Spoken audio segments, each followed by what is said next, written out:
Tu connais rien sur les micros et les choix dans le magasin te donnent mal à la tête? Dans 10 minutes, tu auras une bonne idée de qu'est-ce qui est quoi et avec un peu de chance, comment choisir le bon micro pour le bon job. En plus, ça fait des économies de paracétamol. On y va!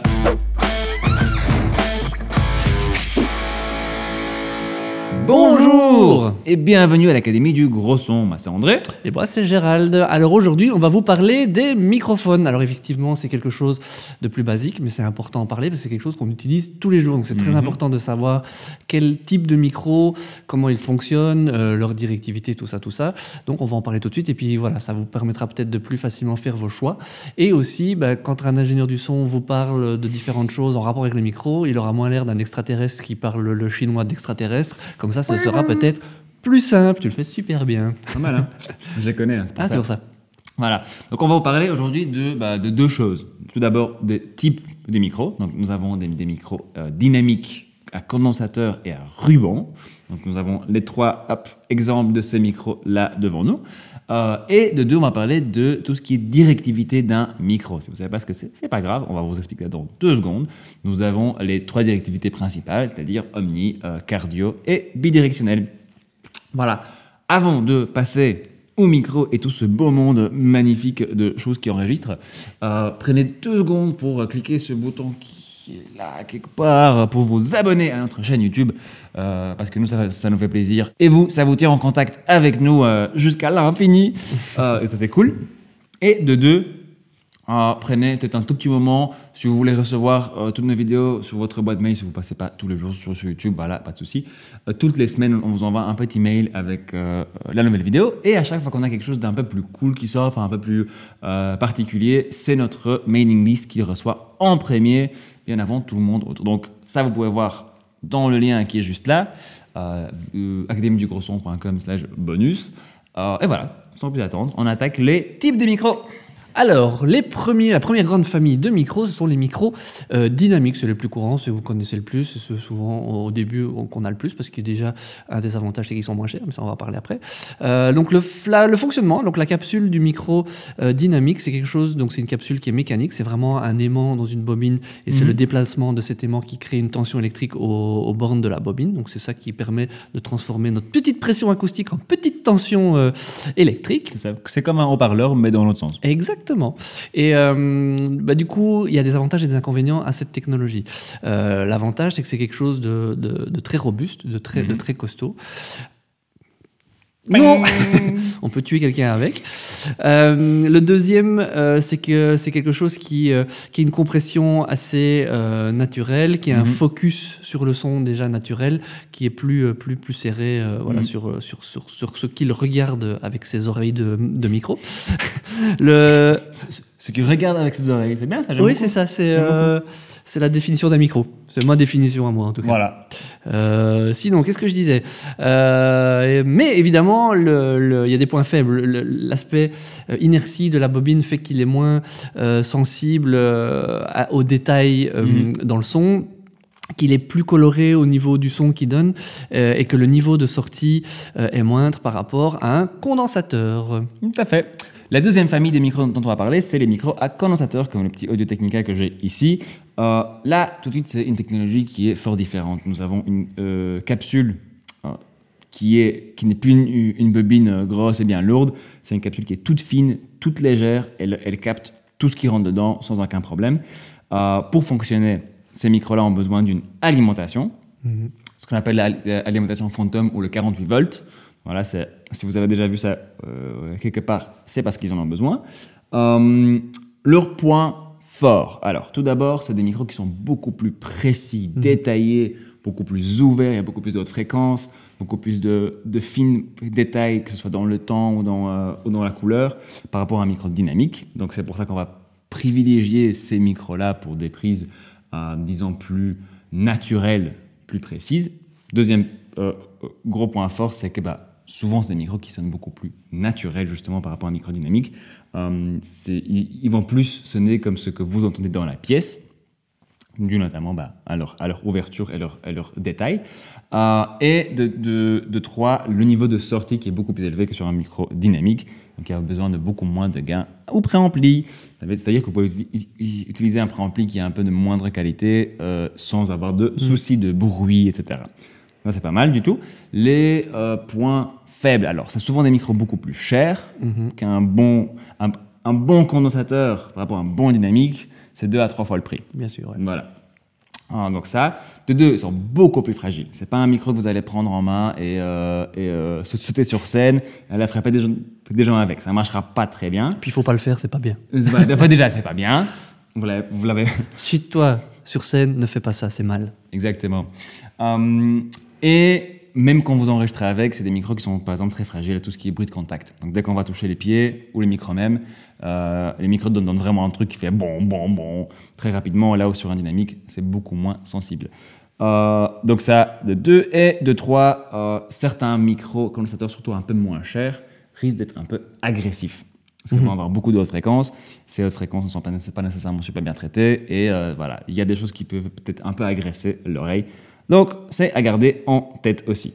Alors, la dernière catégorie de micros, c'est les micros à ruban, comme celui-ci. Donc, c'est un Boreyer 121. Alors, la particularité de ce micro, en tout cas sa fabrication, c'est que c'est vraiment basé sur un ruban. C'est vraiment un ruban qui fait office de membrane. Alors, les points forts, d'abord, je voulais dire que c'est une technologie plutôt ancienne, qui est revenue fort à la mode, qu'on avait un peu laissé tomber parce qu'il n'était pas aussi hi-fi que certains micros. Et voilà, mais maintenant, on apprécie très fort la couleur de ces micros. Donc, c'est revenu ces dernières années fort à la mode. Donc, vous allez en trouver plus facilement qu'avant. Alors, son point fort, c'est qu'il a un son très musical, très doux, très soyeux, qui est assez défini dans l'aigu sans être trop agressif et que du coup, quand vous travaillez les fréquences, ça marche pas trop mal. L'inconvénient, c'est qu'il est très fragile, parce que c'est un ruban, donc il faut faire attention. Certains les plus modernes sont un peu moins fragiles, mais malgré tout, ça reste quand même fragile. Faut faire très attention avec le 48 volts. Il faut éviter de mettre une alimentation fantôme 48 volts, car vous risquez d'abîmer la membrane. Et l'autre inconvénient, c'est comme c'est vraiment basé sur une membrane, vous avez une pression acoustique qui se fait d'un côté de la membrane, mais aussi de l'autre. Et du coup, très souvent, ils sont, de par nature, ils sont bidirectionnels. Donc la majorité des rubans, ils ne le sont pas tous, mais la majorité va être bidirectionnelle. On va voir bidirectionnel si vous savez, parce que c'est dans la suite de la vidéo. Et donc, du coup, c'est pas forcément facile à utiliser dans tous les cas de figure. Voilà, ça, c'est ce qui clôture les différentes catégories de micros. Et maintenant, on va faire une petite comparaison, on va faire écouter un petit peu la différence entre ces 3 micros. C'est parti tout de suite. Donc j'ai ici un RE20 de chez Electro Voice, un dynamique à large membrane, donc le micro dans lequel on parle dans toutes nos vidéos, vous le connaissez déjà un peu. Ici nous avons un AT4050 de chez Audio Technica, donc celui dont on vient de parler juste avant, et le Royer 121, le ruban. Donc nos 3 micros, dynamique, condensateur, ruban. Et allons-y tout de suite pour un petit check de ma voix dans ces 3 micros. Ici nous avons donc un dynamique à large membrane qui me donne un côté assez robuste au son, c'est un peu compressé comme on disait, c'est pas super ouvert dans les hautes fréquences, mais ça reste assez naturel. J'ai pas énormément de détails, mais par contre je suis dans une pièce qui réverbère énormément et pourtant j'ai pas beaucoup de ça dans le micro, c'est le côté focus du micro dynamique. Ici, maintenant, dans le Audio Technica, vous allez entendre tout de suite, j'ai beaucoup plus de détails, beaucoup plus d'ouverture, j'ai plus de... Tous ces petits sons de bouche sont beaucoup plus présents. La pièce est plus présente aussi, parce que c'est un micro qui capte beaucoup plus tout ce qui rentre dedans, malgré le fait qu'il est en directivité cardio, juste comme celui-là, mais il entend beaucoup plus tout le reste. On va aussi avoir un côté peut-être un peu moins solide, moins touffu dans le bas, qu'un dynamique, voilà. Et en dernier lieu, le ruban. Donc le Royer, là tout de suite, c'est un peu plus feutré, moins de détails, enfin moins d'ouverture dans le haut. Par contre, j'ai quand même beaucoup de détails dans ce qui se passe devant, donc tout ce qui est... Tous ces sons-là passent quand même beaucoup dedans, enfin bien précis, même si les hautes fréquences sont légèrement abaissées. J'ai un chouette son assez naturel, assez gros, mais par contre je vais certainement avoir beaucoup plus de pièces, simplement parce que comme on a parlé tout à l'heure, c'est un bidirectionnel, donc il prend le son de l'arrière et du devant du micro. Voilà, donc encore une petite fois, le micro dynamique sonne un peu comme ça, le micro à condensateur sonne un peu comme ça, et les micros à ruban sonnent un peu comme ceci. Alors, le deuxième paramètre super important quand on veut parler des micros et savoir de quoi il s'agit, c'est la directivité. Alors, la directivité, c'est quoi? La directivité, voilà, c'est pour se retrouver sur la carte, c'est le GPS, non, rien à voir. C'est ni le nord, ni le sud, ni l'est, ni l'ouest, mais c'est la façon dont on capte le micro en fonction de la provenance du son par rapport à la capsule. Donc, alors, les directivités, il y en a 3 à retenir, vraiment classiques, on va dire, les plus classiques.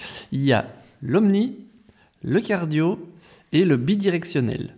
Alors on va faire une petite démonstration de l'effet, comment ça fonctionne, on va les expliquer et faire la démonstration, et à chaque fois sur le micro on va pouvoir changer la directivité puisque ces micros permettent d'avoir ces 3 directivités. Donc on va illustrer tout de suite ce qu'on appelle l'omni et expliquer ce que c'est. L'omni, comme son nom l'indique, c'est la directivité où on prend le son de partout. Donc c'est vraiment tout autour du micro, c'est un peu la directivité par défaut d'un micro.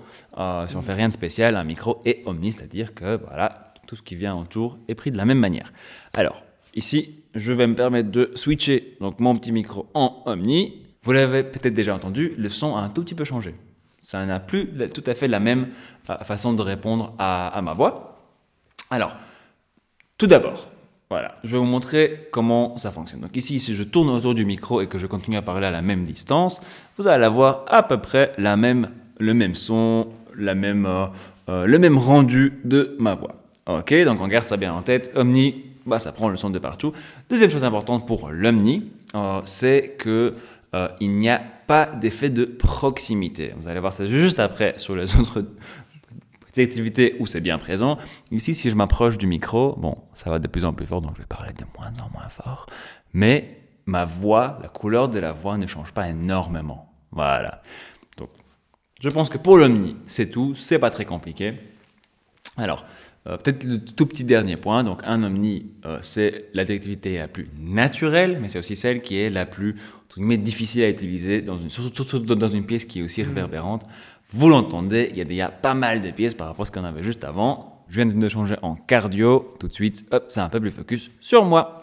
En deuxième, on va parler de la directivité bidirectionnelle. Alors, bidirectionnel, c'est pas très compliqué, c'est déjà dit dans le nom, c'est qu'il y a 2 directions. Et oui.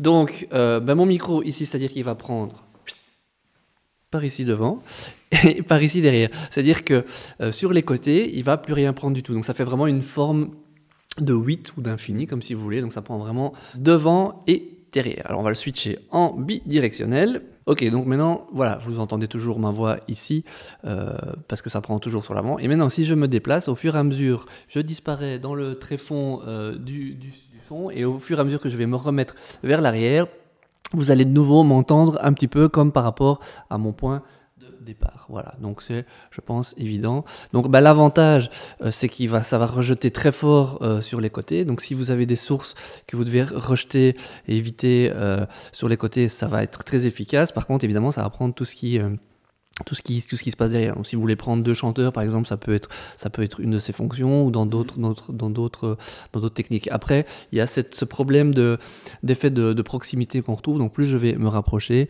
et plus le contenu fréquentiel de ma voix, alors je vais parler un peu moins fort pour éviter de faire saturer le truc, mais le contenu fréquentiel de ma voix va vraiment changer, et je vais avoir ce côté grave qui va ressortir assez fort. Donc ça, c'est en gros le bidirectionnel. C'est pas la directivité la plus utilisée, mais ça peut servir dans différents trucs, comme dans un couplet mess, ce genre de choses, mais un peu plus sophistiqué. Là, c'est le level 2 qu'on verra une autre fois dans les micros. La dernière directivité dont on va parler, c'est cardio. Alors, cardio, c'est, comme son nom l'indique, un gros cœur comme ça, autour du micro. Vous imaginez, vous voyez un peu le diagramme polaire à l'écran. Donc, en fait, c'est comme si il y avait vraiment cette coupure ici, et prendre de rien à l'arrière et de plus en plus sur les côtés. Et c'est vraiment devant le micro qu'on a le son le plus naturel, le plus ouvert et le plus fort. Si je vous montre directement avec un petit exemple de bougeotte de ma tête, voilà, ça fait quelque chose comme ça. Alors de plus, je bouge autour du micro, là je disparais un tout petit peu, hop, je reviens, mon son devient de plus en plus naturel, de plus en plus fort, et je reviens comme j'étais à la base. Voilà, ça vous donne un tout petit peu l'idée. C'est la directivité de base la plus focus, la plus précise. C'est pour ça que plein de micros un peu de base, pas trop chers, sont souvent juste cardio. Parce que c'est celle qu'on va utiliser le plus souvent, surtout dans une pièce qui n'est pas super bien traitée, parce que justement, ça permet de rejeter beaucoup de sons qui n'est pas intéressant à la base et de se focaliser juste sur ce qu'on écoute, juste sur ce que le micro regarde. Alors, une autre partie d'une directivité cardio, c'est son effet de proximité, tout comme le bidirectionnel. C'est-à-dire que si je vais m'approcher du micro et que, voilà, là je suis très très près, ma voix commence à sonner vraiment très gros, très radio avec plein de basses. Par contre, si je m'éloigne beaucoup, hop, là, ma voix commence à sonner vraiment plus fluide, plus faible. Et il y a un point un peu naturel, plus ou moins, voilà, ça du micro, ça dépend évidemment de chaque micro. Donc, le dernier petit point pour tout ce qui est directivité cardio, c'est qu'il y a pas mal de petits sous-genres de cardio qui marchent un tout petit peu différemment. Donc, c'est toujours des directivités frontales, là où la plupart du son sort vraiment, arrive au micro, vraiment à l'avant du micro, et en fonction du sous-type, donc super cardio, hyper cardio ou subcardio. Ce diagramme que je vous ai montré tout à l'heure change un tout petit peu. Le seul truc à retenir, c'est que super et hyper cardio entendent à l'arrière, là où cardio rejette complètement à l'arrière. Voilà. Vous voyez les diagrammes ici, hop, à l'écran, vous pouvez vous imaginer un tout petit peu qu'est-ce que ça fait exactement. Voilà, j'espère que cette petite présentation des activités vous a donné un peu l'idée de comment on l'utilise, à quoi s'attendre déjà pour commencer. Si vous voyez qu'un micro est dynamique et cardio, vous avez un peu une idée qu'est-ce que ça va donner comme son. Voilà, c'était on revient sur les bases. On n'avait jamais parlé des micros, donc il était temps de le faire. C'est important que vous sachiez. Si vous connaissiez déjà un petit peu les micros, bon ben voilà, vous êtes déjà sûrement plus là. Vous êtes passé à une autre vidéo et vous avez bien raison. Il y en a d'autres, voilà, peut-être plus. Mais c'était important de revenir dessus. Voilà, comme ça. Si vous aviez besoin de l'information, on espère que vous avez trouvé tout ce qu'il vous fallait à ce niveau-là. Et bien pour le reste, continuez à regarder nos vidéos et surtout, faites de la musique.